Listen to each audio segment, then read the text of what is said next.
자, 보험친구닷컴. 요즘 건강보험공단에서 미등재된 신의료기술로 내가 치료를 받게 됐는데 내 실손보험에서 보장이 가능할까? 건강검진, 성형, 출산 관련 질환 등 이런 것들이 내 보험에서 가능할까? 보험이 궁금하신 분들이 많으실 겁니다. 그럴 때는 검색창에 보험친구닷컴을 검색하시거나 1844-0585로 전화를 주시면 됩니다. 이미 가입한 보험의 경우 뭐가 문제인지, 또 내가 가입한 보험은 어떤 장단점이 있는지, 보험에 관련된 그 어떤 질문이라도, 그 어떤 상담이라도 무료로 진행이 됩니다. 암보험, 종신보험, 실손보험, 또 화재보험, 배상책임보험, 운전자보험 등 모든 상품이 상담 가능합니다. 검색창에서 보험친구닷컴 혹은 화면에 보이는 QR코드로 접속하실 수도 있고요. 전화 1844-0585 어디든 연락 주시면 보험 관련된 친절한 상담 무료로 받아보실 수 있는 보험친구닷컴이었습니다. 네, 여러분 반갑습니다. 한겨레 데일리 라이브 뉴스 다이브 시작합니다. 어서 오십시오. 고현준입니다. 반갑습니다. 자, 오늘 함께 해주실 네 분 소개해드립니다. 먼저 김종대 전 의원 나오셨습니다. 안녕하십니까? 아유, 이발하셨어요. 예, 시원하게 산뜻합니다. 자, 김규현 변호사 함께합니다. 어서 오십시오. 안녕하십니까? 반갑습니다. 그리고 이동학 민주당 전 최고위원 함께합니다. 어서 오십시오. 안녕하세요. 자, 그리고 오늘 스페셜 게스트, 지난 6.3 선거에서 당선이 되었으니까 나온 겁니다. 떨어졌으면 못 나왔습니다. 예, 김상욱 울산시장 당선인 함께합니다. 어서 오십시오. 네, 반갑습니다. 김상욱입니다. 자, 일단은 축하드립니다. 근데 목소리 살벌하네요. 떨어지면 안 불러주는 거예요? 떨어지면 오늘 부르기 좀 그렇지. 아니 그런데 울산은 스토리와 서사가 있기 때문에 예. 떨어져도 아마 주목을 받으셨을 거예요. 점점 김부겸 시장 후보가 그렇지 않습니까? 예. 패널이 점점 쟁쟁해지는 걸 보니까는 제가 이제 잘릴 때가 되었구나. 뭐 좀 더 열심히 해야 되겠다는 생각은 안 좀 하고요. 분발하시면 돼요. 목소리 톤을 좀 더 올려봐요. 그렇죠. 잘하고 있습니다. 김기현 변호사님이 예. 선거 때 많이 응원해 주셨습니다. 예, 이 자리 그런- 감사드립니다. 예, 그런 얘기는 방송 아니, 또 끝나고 하시기 바랍니다. 이걸 이렇게 자, 뭐 여러 이야기할 게 많겠죠. 저희 뉴스다이브하고는 특별히 또 인연이 많고요. 선거운동 기간에도 당시 이제 단일화 협상 중에 저희하고 전화 인터뷰도 했었고, 네. 예, 뭐 이런저런 우여곡절 끝에 최종 득표율이 48.73. 그리고 국민의힘 김두겸 후보하고는 2.99, 약 3% 차이로 당선이 됐습니다. 다시 한번 말씀드리지만 울산에서 민주당 후보가 시장 당선되는 것 참 어려운 일인데, 아이, 그럼. 예, 그 일을 해냈습니다. 다시 한번 축하의 박수를 보내드립니다. 근데 좀 민망하긴 해요. 민망할 왜냐면 것 6월 같아요. 3일 날 네. 밤 한 11시쯤이었나 유력 떴더라고요. 네, 네. 그래서 제가 그때 떵떵거리면서 인터뷰를 했어요. 가장 민주적인 방법으로 맞아. 완전히 크게 이겨서 완전히 비리를 뿌리 뽑고 새로운 민주도시를 만들겠다고 그 소리 땅 쳤는데 자고 일어났더니 바짝 졸았죠. 이거 바로 겸손 모드로 시민들의 뜻을 무겁게 받아들이고 같이 손을 잡겠습니다. 예. 심지어 주무셨군요. 상대적으로 일찍 유력이 떴어요. 울산이 유력이 떴는데 그 뒤 상황은 새벽 시간은 화닥 막 저 국민의힘 표가 이제 어디든 이 투표소에 따라서 열릴 때마다 조금씩 달라지잖아요. 근데 그 격차가 확 줄어들어서 뭐 그렇다고 해서 계속 앞서고는 있었기 때문에 예, 그래서 주무셨나 봐요. 자다가 뭔가 악몽을 꾸고 일어났어요. 일어나 보니 뭐 아주 그냥 전쟁터가 돼 있더라고요. 알겠습니다. 아무튼 우리 지금 이제 당선되시고 내일 인수위가 출범이죠? 네, 내일 인수위가 출범이고요. 우선 인수위 출범보다 먼저 좀 앞서 움직여야 될 부분이 많이 있었습니다. 예. 왜냐하면 그동안 우리 울산이 상대적으로 좀 중앙과 많이 좀 고립되고 단절된 부분이 많습니다. 이걸 다시 연결을 시켜야 되기 때문에 오늘 또 방금 전에 이제 김민석 총리님 만나 뵙고 또 이제 지금 부총리님 다 만나 뵙고 여러 가지 현안 얘기를 나누고 또 지금 당장 이제 2차 공공기관 이전이 가까워져 있는데 우리 울산은 그것도 거의 준비가 안 돼 있는 상태예요. 예. 하나부터 열까지 지금 당선인이라고 여유 부릴 수 있는 상황이 아닙니다. 그래서 일한다고 분처를 아껴가면서 열심히 뛰어다니고 있는 중이고 이제 내일 이제 정식으로 이제 인수위가 출범을 하는데요. 인수위는 실무형으로 소박하게 꾸려서 알찌게 또 공무원들께서 너무 거부감 들지 않으시게 네네. 그렇게 준비하려고 합니다. 보니까 지금 오문환 인수위원장이 지금 그 인수위를 이끄시는 것 같아요. 노동인권법률 변호사신 오문환 교수시죠 지금. 이렇게 되면 울산에서 인수위가 약 보름이 채 뭐 활동할 시간은 크게 없으니까. 네네.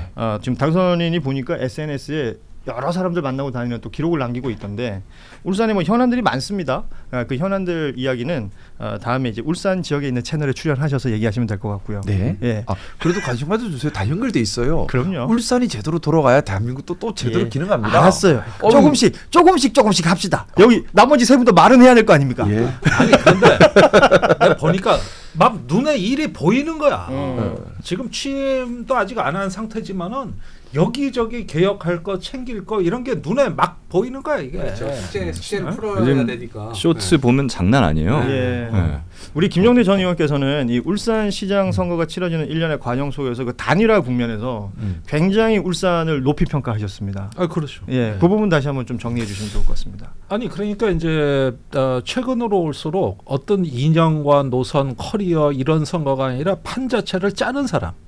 앞으로 한국 정치를 이끌고 나갈 역량이 이 어떤 판짜기 능력 아닌가.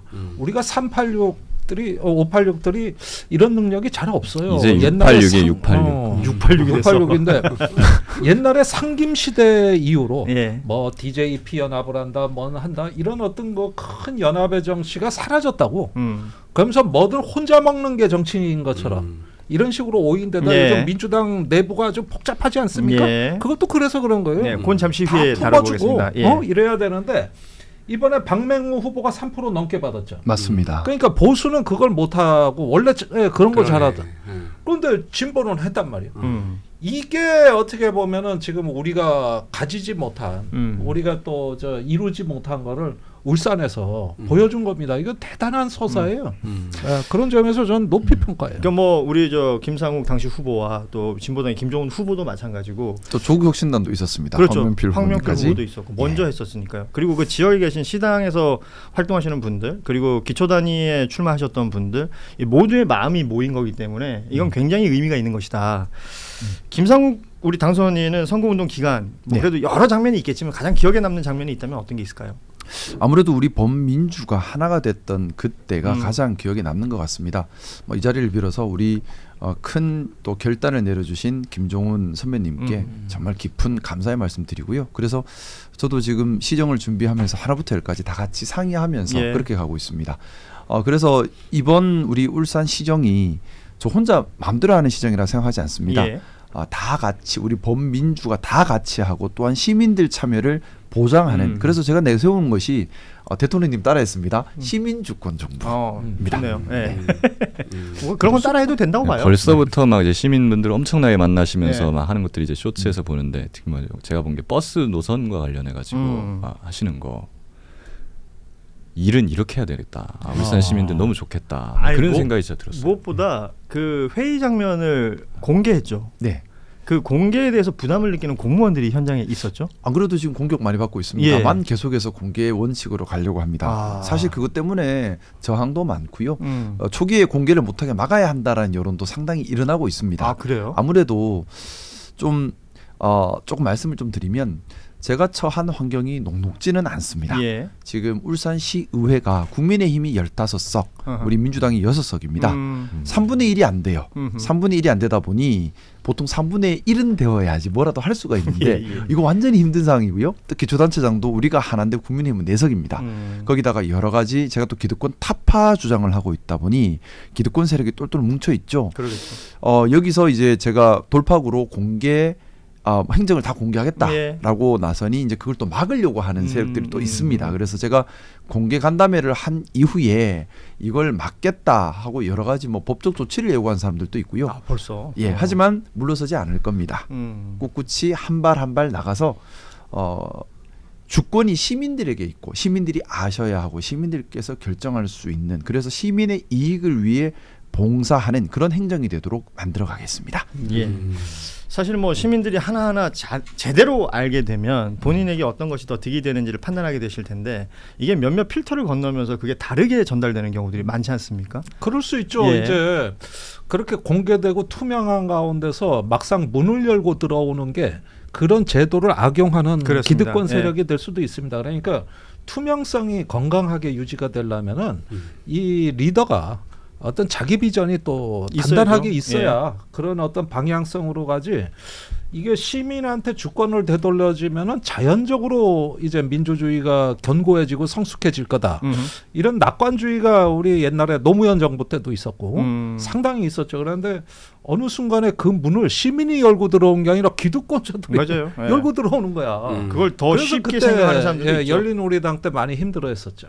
아무튼 울산시정이 내일 인수위 출범으로 시작해서 7월 1일 취임을 하시면 김상욱 시장이 울산시장이 어떻게 될지 기대하시는 분들 많을 텐데 더욱더 열심히 일해 주시고 더욱더 바쁘게 일해 근데 주시고요. 많이 도와주셔야 돼요. 지금 무인도에 깃발 하나 들고 혼자 아니 막 이렇게 흔들고 있는데 옷도 지금 헐벗은 채 이러고 아니 있는 거예요. 지금 당선인이 계속 뭘 도와달라고 도와주셔야 돼요. 지금 막 큰일 났어. 아니 도와주는 건 당연히 도와드려야 예. 되고 이거는 뭐 울산 시만의 문제가 아니고 대한민국 전체가 울산을 쳐다보고 있고 예. 일단 김상욱 후보자가 열심히 그 승부사 기질을 보이면서 이 경선 과정도 그렇게 이제 디자인을 해서 예. 결국 뚫어냈기 때문에 그런 돌파력은 있다고 보고 지금 말씀하신 대로 시민 주권 뭐 이 지방 정부를 만든다라고 했으니까 시민들의 세력들도 결국에는 김상훈 후보자와 마음을 합쳐서 결국에는 이게 개인의 무슨 영달을 위해서가 아니고 울산의 전체적인 이 도시를 어떻게 디자인할 거냐 이게 한국 사회에 어떻게 영향을 미칠 거냐 이 시각까지 보면서 가는 거기 때문에 잘하실 수 있다 봅니다. 네, 지금 말 많다고 혼나겠지만 짧게 한 말씀만 더 드리면 하세요. 정말 저는 지금 시민만 바라보고 시민의 힘만 믿고 가야 하는 상황입니다. 그리고 시민의 힘으로 저는 돌파할 수 있다고 믿습니다. 예. 이번에 선거운동을 좀 독특하게 했어요. 제가. 그래서 맞아. 주변에 다들 차도 없이 걱정하셨어요. 제가 전국에서 제일 돈 적게 쓰고 당선되는 광역단체장 되겠습니다 했는데 예. 법정 선거 비용에 이제 정산 중이긴 한데 한 반 정도 썼나? 근데 그것도 제가 많이 테러 위협 때문에 경호 비용 썼던 거 제외하면 더 줄어들거든요. 근데 돈 안 쓰는 선거 또 네거티브 없이 정책으로 논하는 선거 유세차도 안 쓰고 조직 선거 안 하고 발로 뛰는 선거 춤 안 추고 정책으로 시민들과 소통하는 선거를 했는데 사실 이런 선거운동 방법은 되게 불리한 선거운동 방법이죠. 근데도 울산 시민들께서 선택해 주셨습니다. 네. 저는 시민들을 믿고 그 길을 걸었고 지금도 전형적인 여소 야대 전국이라서 무엇 하나 쉬운 것이 없지만 시민들께서 함께 해주시고 관심 가져주시고 동행해 주신다면 돌파할 수 있고 여기서 진짜 시민 주권이 꼽힐 수 있다는 믿음을 가지고 있습니다. 그래서 이 자리를 빌어서 부탁드리고 싶은 것이 전국에 계신 지지자 여러분들과 시민들께서 함께 관심 가져주시고 예. 동행해 주시기를 또 부탁드리고 싶습니다. 전국 판세에서 국민들이 민주당에 대해서 너무 오만하다고 심판을 했다라는 평가가 있지 않습니까? 예. 근데 울산에서는 이렇게 이길 수 있었던 거는 끊임없이 이렇게 겸손하게 이렇게 그 자세를 유지해 오신 모습이 있기 때문에 선택을 받으신 거 아닌가 그런 생각이 듭니다. 뭐 사실 선거 끝나고 나서 분석이야 뭐 다양한 방법으로 할 수 있는 거지만 앞으로 이제 김상욱 당선인이 보여줄 울산시정 지금 말씀하신 것처럼 김상욱 당선인 뒤에 뭐 대단한 백이 있겠습니까? 결국은 시민이 그 백이 될 텐데 시민 믿고 간다 하니까 울산 시민 여러분 그리고 또 김상욱이라는 정치인을 기억하는 또 전국에 계신 지지자 여러분들이 좀 잘 지켜봐 주시고 응원해 주시면 좋겠다 싶습니다. 김상욱 당선인하고는 이제 중간중간에 이슈 나올 때마다 또 이야기를 더 나눠보도록 하고 저희 뉴스 다이브가 해야 될 뉴스들 좀 한번 짚어보겠습니다. 먼저 짚어볼 뉴스는 이재명 대통령이 지금 유럽 순방 중인데요. 순방 중에도 그 SNS를 통해서 국내 현안들 계속해서 챙기는 모습을 확인할 수가 있습니다. 그 중에 뭐 여러 현안들에 대한 내용도 있고 또 정치적인 발언들도 SNS 글로 올라오는데 제목 중에 여당과 야당 그리고 정치적 책임이라는 제목에 꽤 긴 글이 하나 있었습니다. 이 글이 등장하고 나서 언론에서 뭐 해석도 하고 분석도 하고 정청래 대표를 직격한 것이다부터 시작해서 뭐 다양한 얘기들 나오고 있는데 우리 이동학 최고하고 김규현 변호사는 어떻게들 각각 해석하고 계신지 한번 좀 들어보죠. 아니 우선 야당과 여당이 달라야 된다. 그 여당이라고 하는 것은 책임이다라고 하는 그 부분이 저는 확실히 와닿았고 예. 야당일 때는 벌판에서 뭐 공격만 하고 뭐 사실 책임 안 져도 되잖아요. 근데 여당이 무너지면 우리가 여당 될 수 있는 기회를 얻고자 하는 것이니까 날카롭게 창을 갈아가지고 그냥 찌르기만 하면 되는데 지금 이제 여당이 됐으니까 좀 달라야 된다. 그거는 우리가 집권을 계속 유지하고 또 지지를 어찌 보면 좀 더 넓혀가야 되는 측면에서는 국민들 다수의 지지를 계속 확보하기 위한 노력을 해야 돼요. 예. 근데 단순히 야당을 공격만 잘한다고 해서 그런 것들이 확보가 될 거냐 그런 것에 대한 근본적 의문이었다고 생각이 들고 그 책임을 결국 지킬 수 있는 길은 우리가 더 넓은 쪽으로 가야 된다라고 하는 점에서 차기 당대표에 대해서 그러한 롤을 좀 기대하는 것이 아니냐 그런 생각이 들고 많은 당원들이 아마 생각하실 것 같아요. 우리가 야당처럼 계속 뭔가 싸움에 어떤 익숙한 채로 상대방과의 싸움만 쳐다보고 이렇게 해야 될 것인지 아니면 예. 실제로 성과들을 만들어내가면서 국민의 삶의 증진을 만들어낼 건지 그런 관점에서 차기 당대표에 대한 롤을 제시한 만큼 그것에 대한 기준점으로 한번 두지 않을까? 좀 그런 그러니까 이동학 영향이 최고가 있을 것 지금 같아요. 해설해준 내용이 가장 일반적인 내용이겠죠. 그런데 받아들이는 지지자들이나 뭐 봤을 때는 이제 여기에 이제 사람 이름을 갖다 붙이기 시작하잖아요. 이게 모든 정치인들이 이렇게 해야 되는 글입니다. 바이블입니다. 다 품고 다녀야 된다고 생각해요. 예. 이렇게 막 어디 인수해가지고. 야당도 그래요, 사실도. 네, 여당이건 야당이건 간에 국회의원들이잖아요. 국민의 선택을 받은 선출직들 아닙니까? 그러면 국민의 주권을 위임받아서 행사하는 사람들인데 당연히 위임받은 거에 대해서 책임을 져야 되는 거 아니에요? 잘하라고 해준 거잖아요. 예. 그럼 너무 지극히 당연한 말씀을 왜 해외 순방 중에 이렇게 챙기면서까지 해야 했을까? 그게 너무 전 안타깝고요. 예. 만약에 이 당연한 말을 혹시나 불편하게 받아들이는 불편한 정치인이 있다고 하면은 전 그 사람이 범인이라고 생각합니다. 당신이 마피아군요.